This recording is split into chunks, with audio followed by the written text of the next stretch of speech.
Friends, कैसे हैं आप लोग। आशा करता हूँ आप लोग की पढ़ाई बहुत बढ़िया से चल रहा होगा। आज हम लोग डिस्कस करेंगे क्लास 10th का ज्योग्राफी का चैप्टर नंबर 4 एग्रीकल्चर। इसमें आज हम देखेंगे contribution of agriculture to the national economy, employment and output. मतलब जो एग्रीकल्चर का है वो नेशनल इकोनॉमी में क्या इंपॉर्टेंस है, कितनी एम्प्लॉयमेंट ये जनरेट करती है, ठीक है, और इसका क्या आउटपुट है।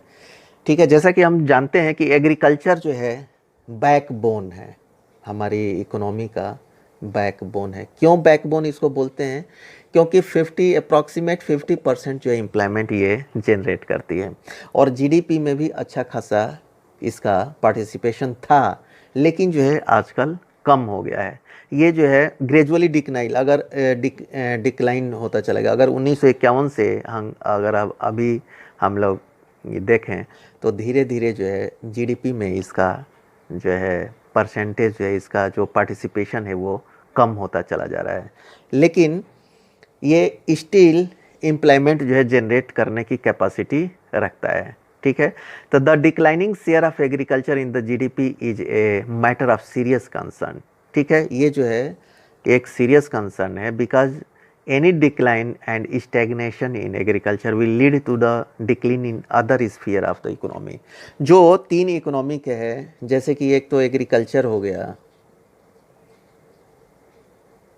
दूसरा जो है इंडस्ट्री हो गया, एंड सर्विसेज हो गया। तो अगर ये डिक्लाइन होगा तो इन पे भी इफ़ेक्ट पड़ेगा।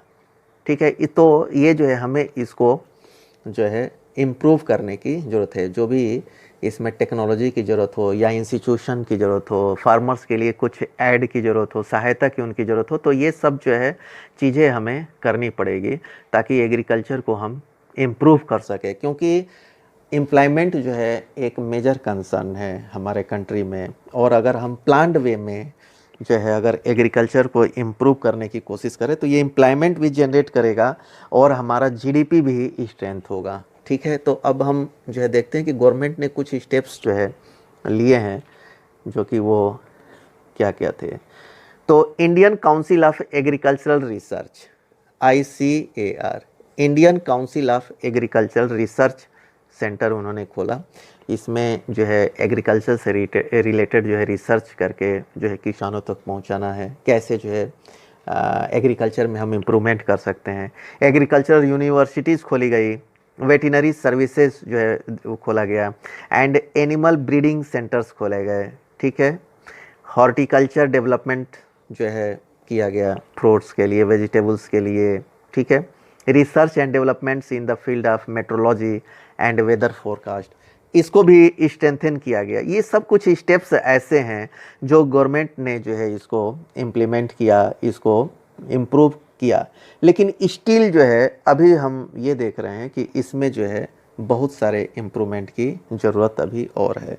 अब हम एक जो है ग्राफ एक डेटा देखेंगे, इससे हमें ये पता चल जाएगा कि कितना जो है प्रॉब्लम है। जैसे एग्रीकल्चर है, ये इंडस्ट्री सेक्टर है, ठीक है, एंड ये सर्विसेज है।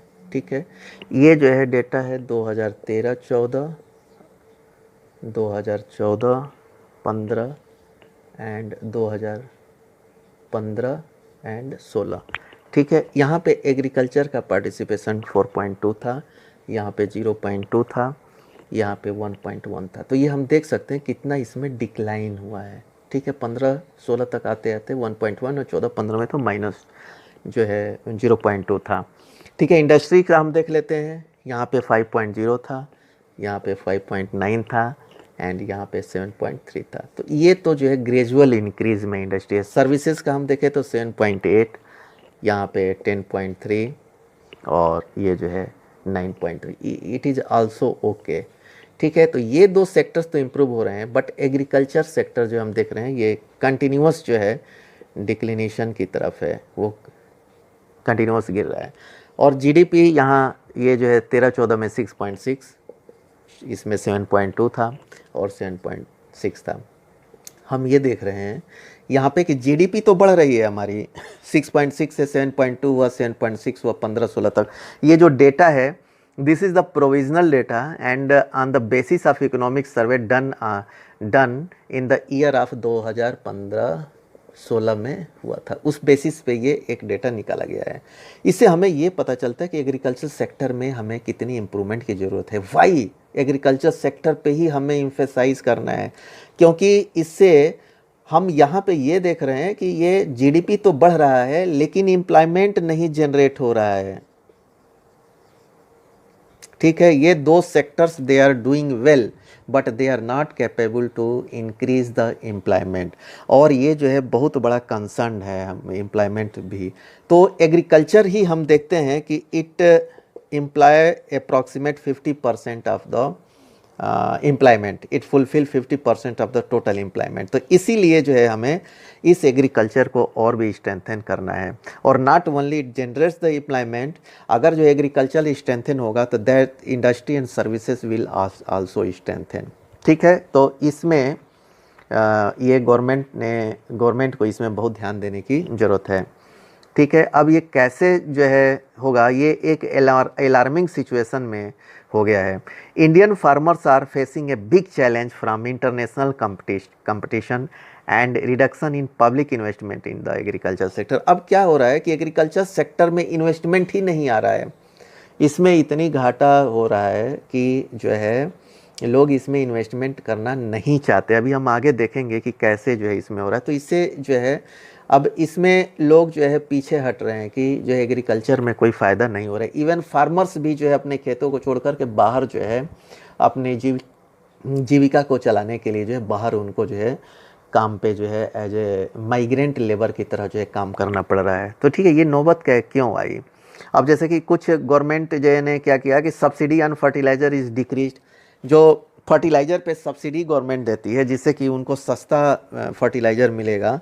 अगर सस्ता मिलेगा तो प्रोडक्शन कास्ट होगा, जो है फसल में जो प्रोडक्शन कास्ट होगा वो कम होगा, तो इससे किसानों को फ़ायदा होगा। अगर सब्सिडी नहीं मिलेगा, जैसे फर्टिलाइज़र्स महंगा होगा, ठीक है, तो इनपुट कास्ट जो है, जो इनपुट प्रोडक्शन होता है वो ज़्यादा हो जाएगा।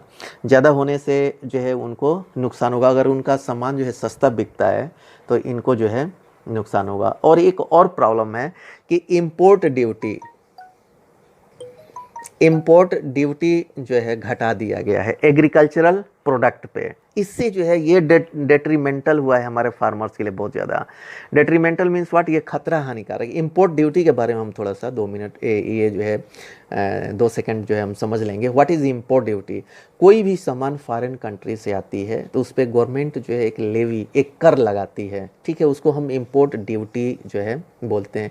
इट में भी एग्जाम्पल के तौर पर हम 5% या जो है 6% जो है रख लेते हैं, ठीक है। तो ये इंपोर्ट ड्यूटी गवर्नमेंट ने कम लगाया, तो जब वो सामान इंडियन मार्केट में आएगा तो वो सस्ता बिकेगा। तो उसमें क्या है कि हमारे जो एग्रीकल्चरल प्रोडक्ट हैं जो इंडियन फार्मर्स ने उगाए हैं वो कास्टली हो जाती है, और ये जो है due to decreased import duty ये सस्ता हो जाता है। तो यहाँ पे भी जो है हमारे फार्मर्स जो है इसको यहाँ पे अपने सामान को नहीं बेच पाते हैं, ठीक है। तो ये क्या है कि इंपोर्ट ड्यूटी अगर बढ़ा दिया जाए, ठीक है, तो इससे जो किसानों को थोड़ा सा फ़ायदा होगा, क्योंकि वो सामान जो है, जो फॉरेन सामान है वो महंगा हो जाएगा। लेकिन WTO से हमारा जो बंधा हुआ है, क्योंकि अगर हम इंपोर्ट ड्यूटी को जो है बढ़ाएंगे तो हमारे जो सामान भी एक्सपोर्ट होते हैं तो वो कंट्री भी जो है बढ़ा सकती है।